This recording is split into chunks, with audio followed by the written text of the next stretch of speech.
नमस्कार विद्यार्थी मित्रांनो, ज्ञानदीप अकॅडमीच्या पॉलिटी सिम्प्लिफाईड या सिरीज मध्ये तुम्हा सर्वांचं मनापासून स्वागत आहे। सगळ्यात महत्त्वाची गोष्ट आज आपण शिकणार आहोत आपल्या पॉलिटी सिम्प्लिफाईड सिरीज मधलं एक अत्यंत महत्त्वाचं कलम, ज्या कलमाचं नाव आहे आर्टिकल 7।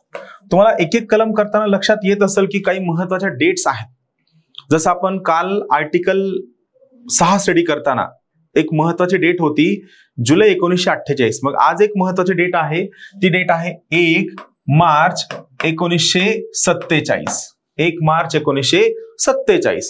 आता आर्टिकल 7 का महत्वाचं आहे? आर्टिकल 7 कशाबद्दल बोलतं? आर्टिकल 7 बोलतं की भारतामधनं जी लोक पाकिस्तानात गेली आहेत, स्थलांतर केलंय आणि या ठिकाणी स्थलांतर करून या लोकांना परत भारतामध्ये येऊन भारताचं नागरिकत्व जर मिळवायचं असेल तर त्या केसमध्ये काय तरतूद आहे? जी लोक भारतामधनं पाकिस्तानमध्ये स्थलांतर झालं, पाकिस्तानमध्ये गेली, त्यांच्या लक्षात आलं की इथं काही सोयीचं नाहीये, या लोकांना परत जर भारतामध्ये येऊन सिटिझनशिप नागरिकत्व मिळवायचं असेल तर या केसमध्ये तरतूद काय आहे? चला समजून घेऊया। आर्टिकल 7 कशाबद्दल आहे? स्थलांतर करून पाकिस्तानात गेलेल्या विवक्षित व्यक्तींचे नागरिकत्वाचे हक्क। विवक्षित म्हणजे काय? विशिष्टतः तेच लोक जे भारतामधनं स्थलांतर करून पाकिस्तानात गेलेले आहेत त्याच लोकांच्या हक्कांबद्दल हे कलम बोलतं। विवक्षित लोकांचे हक्क पहा काय आपण पाहूया। आता हे कलम काय म्हणतं पहा, थोडं इंटरेस्टिंग आहे। अनुच्छेद 5 व 6 म्हणजे आर्टिकल 5 आणि 6 यामध्ये काहीही दिलेलं असलं तरी सुद्धा आर्टिकल 5 आणि 6 7व्या कलमाला लागू होत नाही।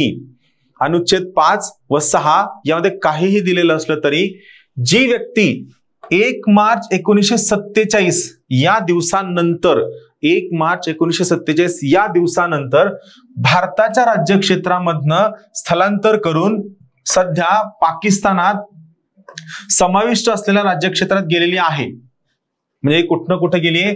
भारतामधनं ही व्यक्ती कुठे गेलेली आहे? पाकिस्तानमध्ये गेलेली आहे। कोणत्या तारखेला?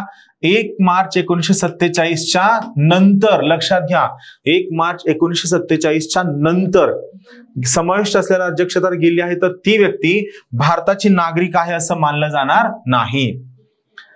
कोणताही व्यक्ती 1 मार्च 1947च्या नंतर भारतामधनं पाकिस्तानमध्ये जर स्थलांतर केलं असेल तर त्या व्यक्तीला आपण नागरिक मानणार नाही। मग हक्काबद्दलचं कलम का टाकलंय?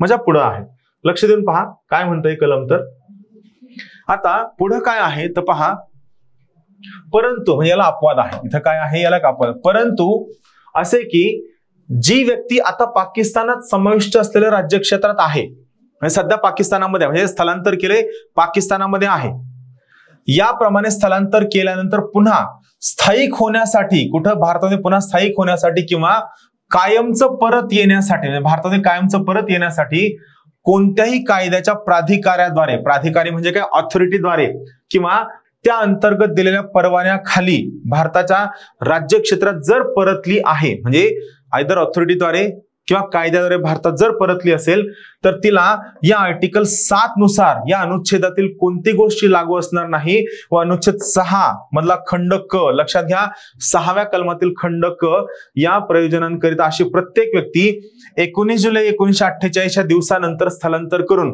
भारताच्या राज्यक्षेत्रात आलेली व्यक्ती असल्याने असं मानण्यात येईल त्याला नागरिकत्व मिळेल। म्हणजे जी लोक इथून पाकिस्तानात गेली आहेत त्यांना सुद्धा परत आणलं जाईल, पण हे परत आणताना कोणतं कलम लागू केलं जाईल? 6व्या कलमातील 3रा खंड। 6व्या कलमातील 3रा खंड या ठिकाणी लागू होईल। लक्षात घ्या दोन्ही कलम थोडेसे इंटरेस्टिंग आहेत आणि महत्वाचं काय तर तुम्हाला या डेट्स कळायला हव्या। पहिली डेट काय होती? 19 जुलै 1948। दुसरी डेट काय आहे? 1 मार्च 1947। थँक्यू।